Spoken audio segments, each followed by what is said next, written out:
Welcome back to CBS This Morning. Former President Bill Clinton and former Secretary of State Hillary Clinton are among those celebrating the life of Congressman John Lewis today. We spoke to them yesterday exclusively about how he influenced them both as civil rights activists and a friend during his more than 30 years in Congress. I never was around him that I didn't feel bigger and better and that I didn't want to do something that made a difference. President Clinton, you called him the conscience of the nation. What do you mean by that? He was nearly killed at Selma and one or two other times in Tennessee, and he just kept doing what he thought was right. A lot of people are hoping that the Pettus Bridge will be renamed too and called the John R. Lewis. Yes.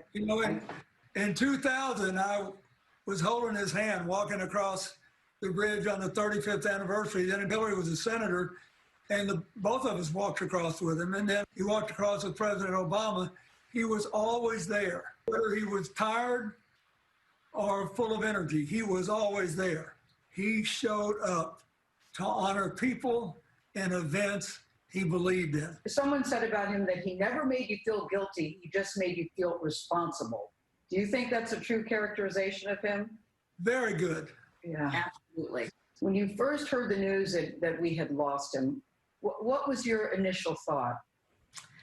You know, it was such a sense of both personal loss and a sense of national tragic loss, especially at this time, Gail, where his voice, his moral authority is so desperately needed. It was such a joy of my life to be his friend. And I want to say something about joy, because we talk about his incredible life of service and activism and, yes, putting his life on the line, but he was a joyful man. He was someone who had a good time. If you ever saw him dance, he had a big smile on his face. He had a joy that just was contagious.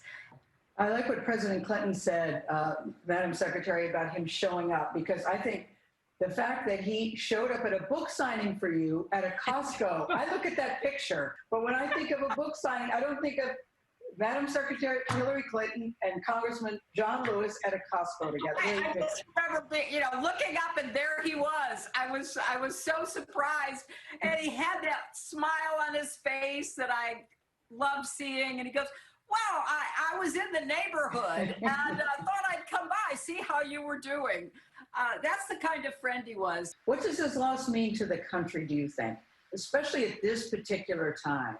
I think one of the things that I did feel very grateful for, having known him for a long, long time, was that he lived long enough to see the outpouring of public support after what happened to George Floyd and all those other fine people who lost their lives. Finally, there was this galvanizing of opinion in America, as John said himself, was much broader based than what happened in the 60s and the civil rights years. So I'm glad he lived to see that, and we need to finish the work now. Yeah, and here we sit in the country right now. We seem to be going through two crises, actually. The coronavirus pandemic, of course, and now the racial strife and racial injustice that we're all feeling. He spoke a lot about getting into what he called good trouble. I love that phrase.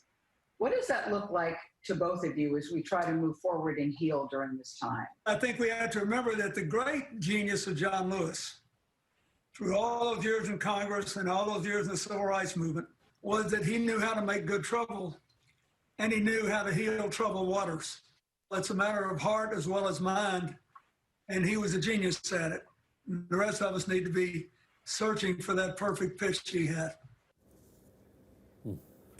Thank you very much, Clinton. So number one, guys, their team said to me, because I said, when was the last time they sat down and did an interview together? They said, how about a gazillion years? But they were so excited to sit and reminisce about John Lewis. They were everybody was in such great spirits, because that's what John Lewis does for you.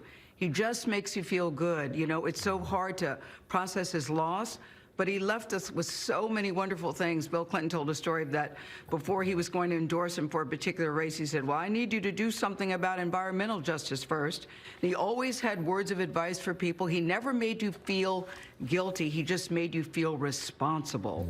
Yeah. And he will be dearly, dearly and sorely missed, Anthony. Yeah, I love that phrase you used, Gail, and it reminded me of something that Mayor Andrew Young said, which was that he could break down barriers with white people just with the sheer force of his spirit. We will be talking to Ambassador Andrew Young in the next hour. Yeah, and as we think about what good trouble means, I'm reminded that by John Lewis's own tally, he was arrested more than 40 times, 40 of them in the 1960s, Yes. 5 after he was a member of Congress. Think about that.